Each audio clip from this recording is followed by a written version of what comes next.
mbokk yi ñuy teewlu waxtu wi temb ci Seneweb ba dellu di leen nuyu di leen di dalal ci jàmm ci xibaaru bés bi saa su ne mbégte ca waxtu lay àndal di ci feggoog yéen lu ci gën a fës bokk na ci xibaar bu bees bu am ci mbirum rek lakk ga amoon ca compagnie gendarmerie bu Fatick li ni mel nag ndegete daal ab gendarme ba fa nekk moom moo ko dal di rek sabab gannaaw ba mu fa amalee ay njublang dinañ leen ko xamal ci na mu gën a yaatoo M Fall ay atam toll si fanweer ak juróom-ñeent yoon daal dina koy daan moom moomee nag di fóotkat ci hôpital bu Fann dafa dal di rek nekkoon di def wàllum paj ca biir këram li ni mel nag frère am moom moo ko daal di yoole tax ñu daal di koy teg loxo kawteef dëgg moo am ci benn école privée bu nekk ca quartier marché Sam bu Guédiawaye foofee nag ab élève buy def classe bu CM2 nekkoon di réviser la ñaari rek xale yu góor daal di dogaale bëgg ko siif jot nañoo sax tàmbale wa il a réussir def fellation laata rek ñuy leen di mujjee plainte ba ñu mujjee jee fa mbaxane doone benn drogue bi lee ñuy tàmm di jëfandikoo ci soirée yeeg yenn xumbaay mbumbaay yi di ecstasy ñu koy woowee drogue de l'amour mi ngay def ay ravage ci ak su Pikine Ouest Foire li ni mel tax rek ay éléments yu commissariat bu Pikine daal di siy def liggéey bu am solo ba jot a jàpp kenn ka nga xamante ne nii dafay yëngu ci njaayum boobule drogue gannaaw bañ ko gasalee ndëggu ba sërëx El Hadji Thiam tribunal des flagrants délits bu Ndakaaru daal dina koy daan démb ci àllarba gi juróom benn weeru sursis ngir menace de mort jaarale ko ci jumtukaayu xarala yi moom moomee nag nekk rek coordonnateur parti Pastef ca Taïba Niassène kii lee di tàntaay Adji Sarr moom moo ko yóbbu si yoon tax ñu daal di koy daan. lu ñeel wàllum politique lu ñu ci àddu bokk na si doxum ñaxtu bu mag bu Yewwi Askan Wi prévoir àjjuma buy ñëw li ni mel duñu ko mujjee amal la ko wundu daal dinañ koy xamle ñu fas yéene leen ko jottali waaye nag waa Yewwi Askan Wi tànk yeen ca taxawee it xamle nañ ko lépp dinañ leen ko xamal ca na mu gën a yaatoo procès trafic visa bu impliqué activiste yi la di Kilifeu ak Simon Cook daal dinañu koy dakkat date ba nga xamante ne ni moom lañ ko jàppaat lépp dinañ leen ko xamal gaawo buy ñëw la soxna Aïda war a amal ay cant ca diwaanu Thiès waaye nag cantam yooyee soo moytuwulee dina mujjee ji rek si xiiroo ngaayoo jàppal bàyyil ndaxte xibaar yi ñu jot daal dinay xam le ni ñi la ngeen di Baay Faal yi dañoo fas yéene dal di annulé wa ila dal di rek attaqué boobule cant soxna Aïda fas yéene amal gannaaw bañ jotee xibaar ne dañu cee dal di opposé wu loolee yëpp bu yembee dañ ci toftal xibaaru tàggat yaram gu ñu koy ndar képpe mbokk yi li moo gënoon a fës lu ñeel wàllum tënk ngeen taaxir lu nees tuut gannaaw bàkk bi ma fegg waat ak yéen ci lu ñeel yaatal wi.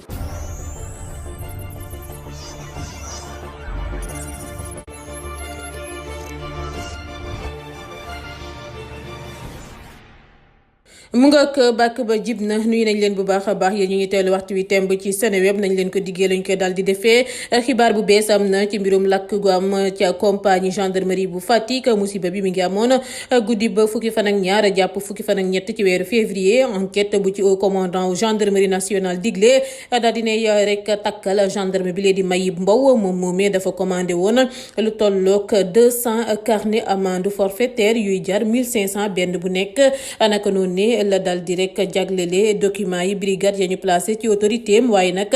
saytu ya ñu ca def wane na ni xaalis boobee ñu dajale rek ci séddale amande yi mësuñu ko versé ca trésor public ñu am xel mu ñaaw ci moom ne dafa détourné koppar ga Mayib Mbow jëlee nañu ko sax compagnie bu Fatick affecté ko feneen ngir nag nëppal la mu def daa commandé ay faux carnet d'amende forfaitaire ngir remplacer ya mu njublang naka noonu ne lieutenant Ndeye Fally Ba nekk commandant bu beesu compagnie bu Fatick daal di ciy defee liggéeyam gendarme ba nag détourné lu jege 14 millions 300 ci suñuy koppar daatal secrétariat wu boobule compagnie ngir rek naxasal njublang yamu fa daal di def laata muy daw Mayib Mbow nag ñoo ngi koy wër jamono jile mi ngi ci ku mandat d'arrêt international ngir incendie volontaire d'édifice public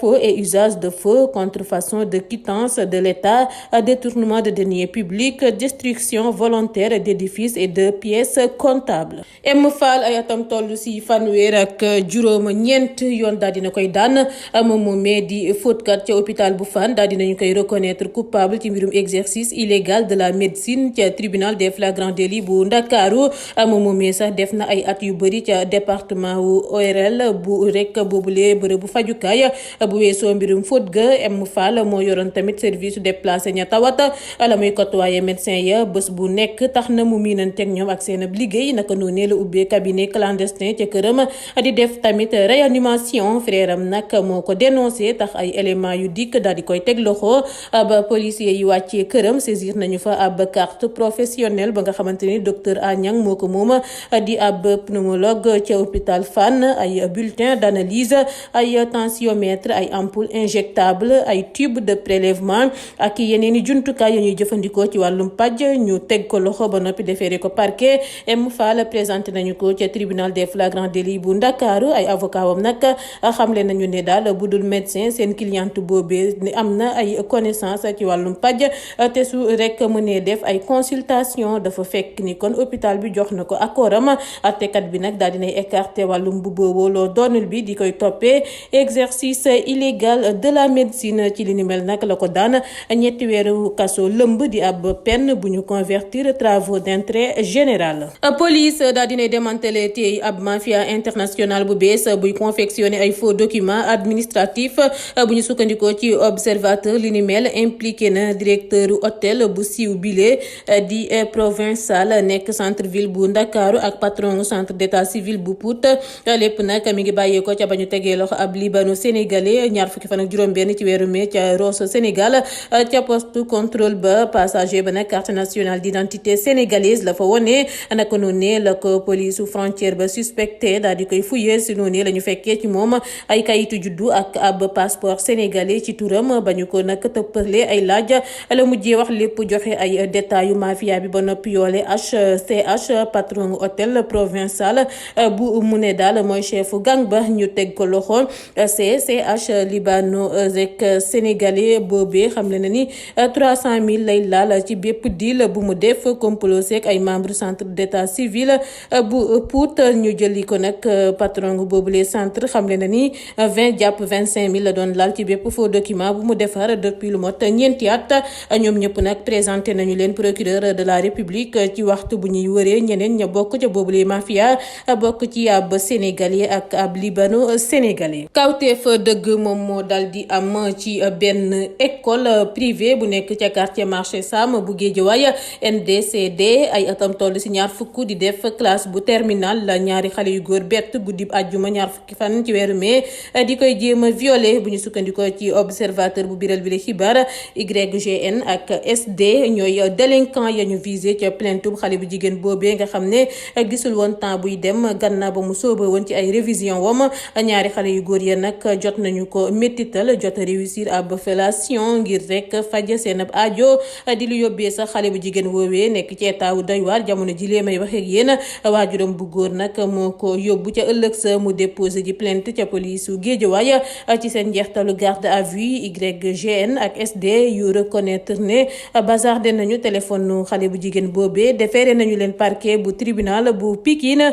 Guédiawaye ngir wàllum association de malfaiteurs ak tentative de viol. drogue bi lee ñuy tàmm di jëfandikoo ci soirée yeeg yenn xumbaay mbumbaay yi di ecstasy ñu koy woowee drogue de l'amour mi ngi def ay ravage ci ak su Pikine Ouest Foire bu ñu sukkandikoo ci observateur li ni mel tax na ay éléments yu commissariat bu Pikine fexe rek ba infiltré boobule milieu laata ñuy def commande ci benn esthéticienne bu ñuy wax NDKH Ndiaye atam toll si ñaar fukk ak ñett dëkk Yoff naka noonu la diggee daje client wam ya ca Patte d'Oie laata mu leen di waxaat ñu daje station Shell bu Nord Foire doonoon rek si moom façon bu muy testé seen dépendance ca boobule produit naka noonu la ay éléments yu commissaire Arona Ba tenire coup bi waaye itam présenté wu comme ñu accro lool ca boobule drogue di ecstasy ba soxna si nag ñëwee ngir jox leen drogue bi la ko takku deru Pikine yooyee woon seen xar kanam dëgg laata ñu koy teg loxo moom ak akolitam bile di Mansour Té ñoom ñaar ñëpp nag déféré nañu leen ni ki démb. ba tey ngeen di taataan XBB di xibaaru bés bi file ci Seneweb El Hadji Thiam tribunal des flagrants délits bu Ndakaaru daal dina koy daan démb ci àllarba gi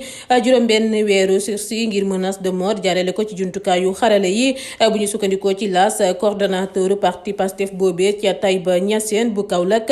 teg nañu ko loxo bés yu ñu génn gannaaw ba ko benn soxna bu ne sëru yaayu Adji Sarr buy tuuma Sonko si mbirum Sweet Beauté bi la daal di porter plainte ay éléments yu police bu Grand Yoff nag teewlu ko El Hadji Thiam présenté nañu ko procureur laata muy bénéficier woo retour de parquet moom moomee am lijaasa ci wàllum droit di tamit jaaykatu fëggu jaay Ndiaye ca Colobane dañu ko mujjee placé sous mandat de dépôt ngir daal lu mu doon menacé de mort tantaay Adji Sarr jaarale ko ci jumtukaayu xarala yi tax moom moomee daal di koy porté plainte.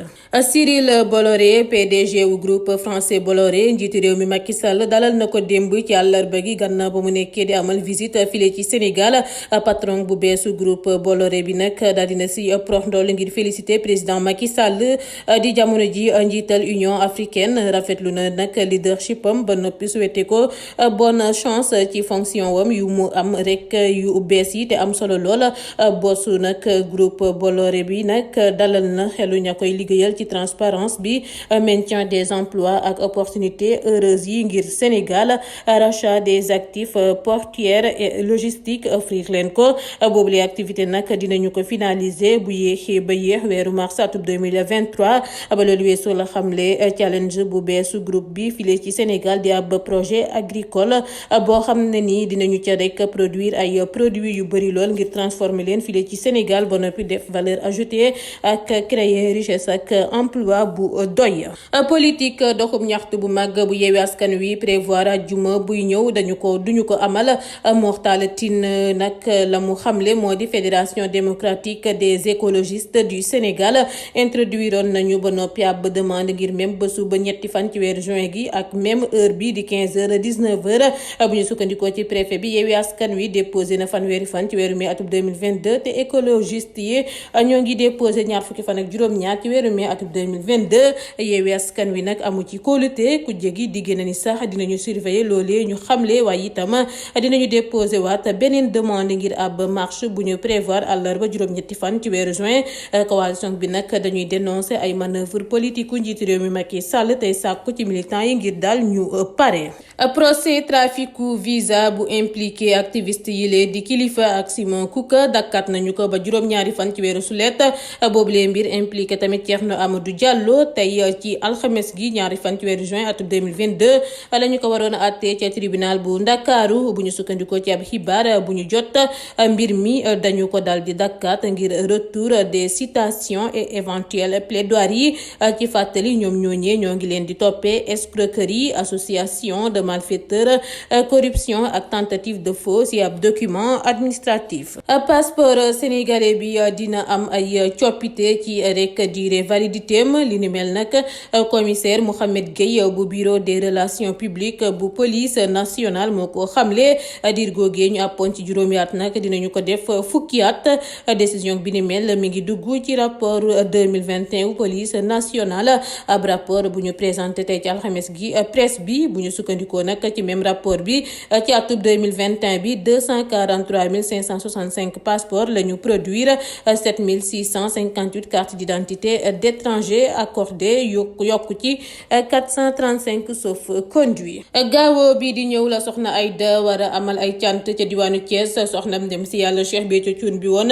mi ngi war a amalee ndajeem googee di ndaje gu rëy ca place de France bu Thiès ngir lu ñeel waajtaayu màggalu Tuuba gi bu ñu sukkandikoo ci yenn xibaar yi daa am nag ay dayra murid yu opposé wu ca boobule ndaje naka noonu la ñu ne sax Baye Fall yi woote nañu mobilisation bu rëy bés boobee ngir janook kile di soxna Aïda Diallo ak ay taalibeem soxna Aïda nag dina déposer ab autorisation ca table préfet waaye beneen camp bi saisir nañu ko ngir amal ab manifestation ci samedi woowee li ni mel nag di danger ca Thiès ndax Baye Fall yu quartier Medina Fall ak ay membre daayira murid yi dinañu jeexalee seen marche boobee nee nañ ca place bu France bi nga xamante ne nii fa la soxna Aïda Diallo fas yéene amalee cantam gi di ndaje gu mag gomu fay amal ni ki gaaw noonu laay xuusee ci xibaaru tàggat yaram écurie yu benn yi nag war a dajeek suñu gaynde yi ngir lu ñeel éliminatoire yu CAN 2023 bi ñoo ngi leen di xaarandi file si Dakar tey jëlee ci alxames gi seen roplaan gi nag